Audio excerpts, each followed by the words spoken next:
Assalamualaikum warahmatullahi wabarakatuh. Sebenarnya perkenalkan saya Nur Fajar Bagas Saputra dengan NIM B100240482. Di sini saya akan membuat video tugas presentasi dari matkul Dasar-Dasar Manajemen Keuangan tentang analisis perusahaan. Nah, perusahaan yang saya ambil adalah PT Bank Tabungan Negara Persero Tbk atau biasa kita kenal dengan Bank BTN lah. Nah, perusahaan ini bergerak di bidang perbankan dan keuangan.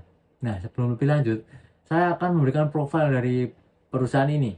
Bank Tabungan Negara atau BTN dengan kode saham BBTN adalah badan usaha milik negara yang berbentuk perseroan terbatas dan bergerak di bidang jasa keuangan perbankan.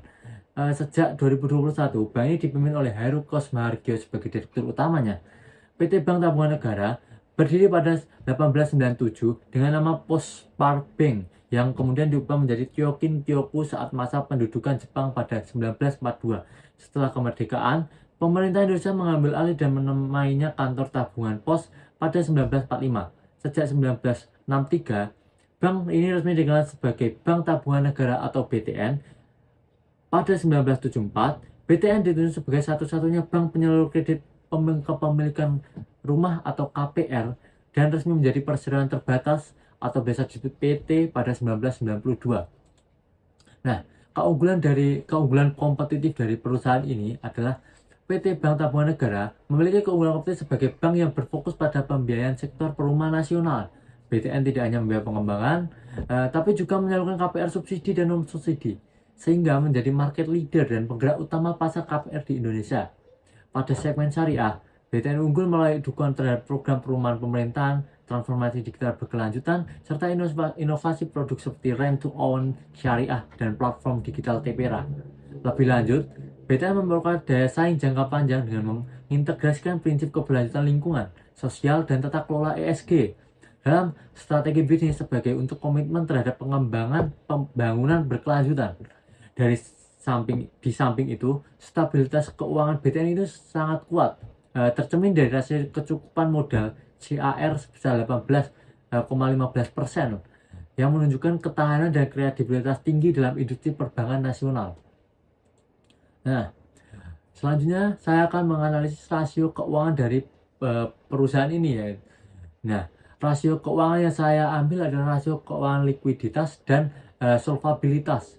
Nah, yang pertama saya jelaskan adalah rasio likuiditas. Nah, rasio likuiditas ini ada beberapa metode. Nah, metode yang saya ambil adalah metode current ratio, yaitu rasio yang digunakan untuk mengukur kemampuan perusahaan dalam memenuhi kewajiban jangka pendeknya.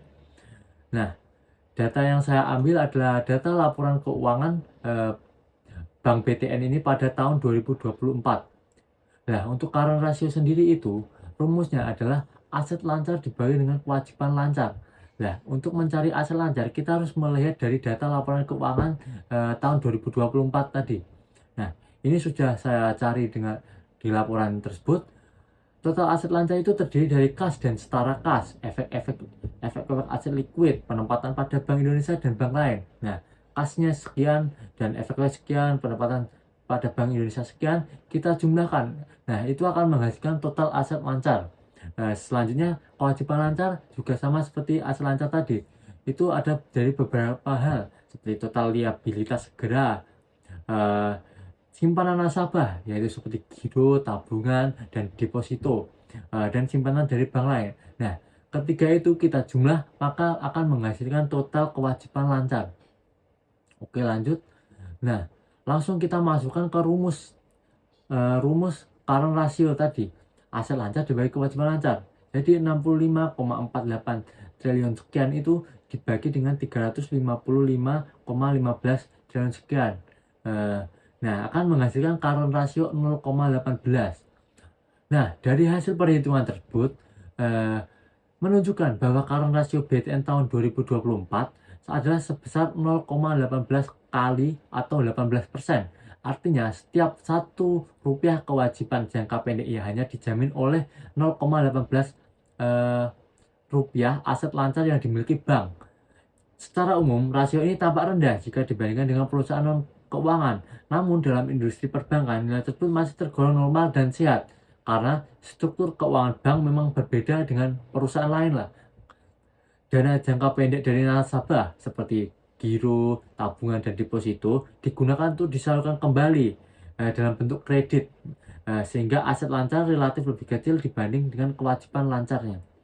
Dengan rasio sebesar 0,18 itu dan didukung oleh loan to deposit ratio atau LDR BTN yang sudah tertera di laporan keuangan tahun 2024 itu sebesar 93,79%. Oke. Nah, sebelum lebih lanjut, LDR itu apa? LDR itu perbandingan total penyaluran kredit terhadap total dana yang diterima. Jadi LDR-nya sebesar sekian.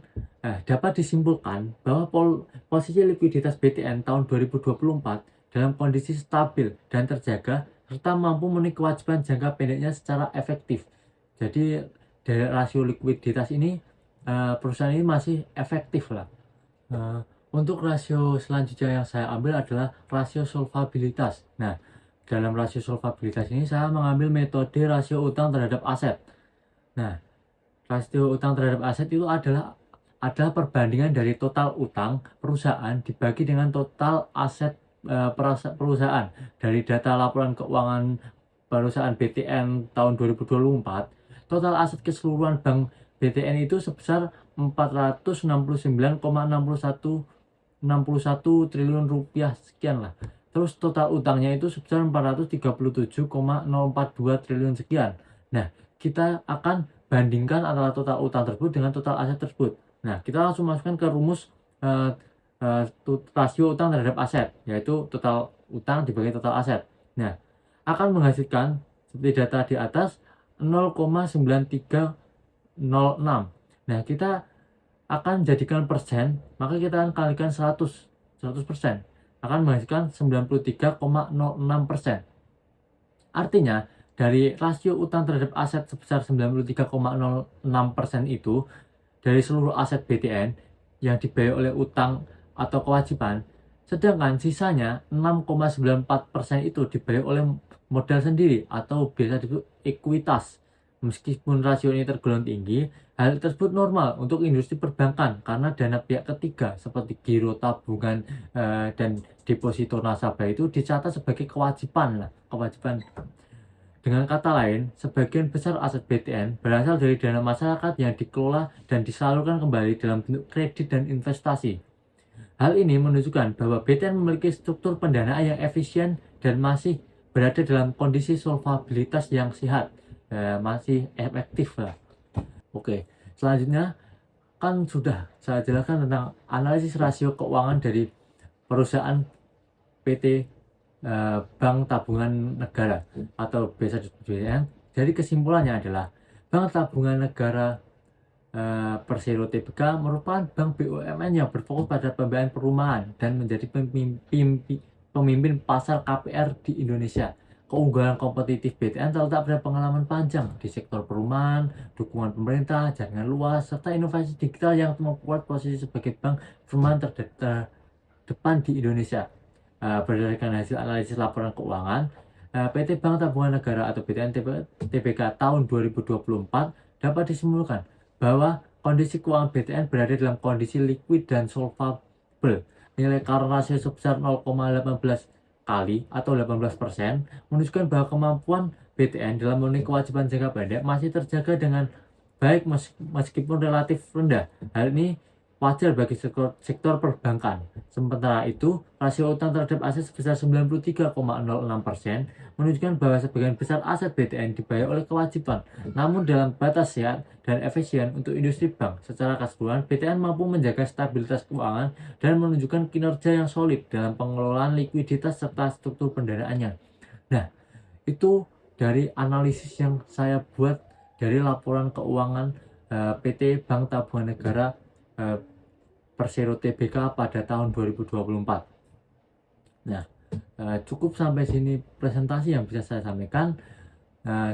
Sekian, jika ada salah kata atau ucapan saya mohon maaf. Sekian, wassalamualaikum warahmatullahi wabarakatuh.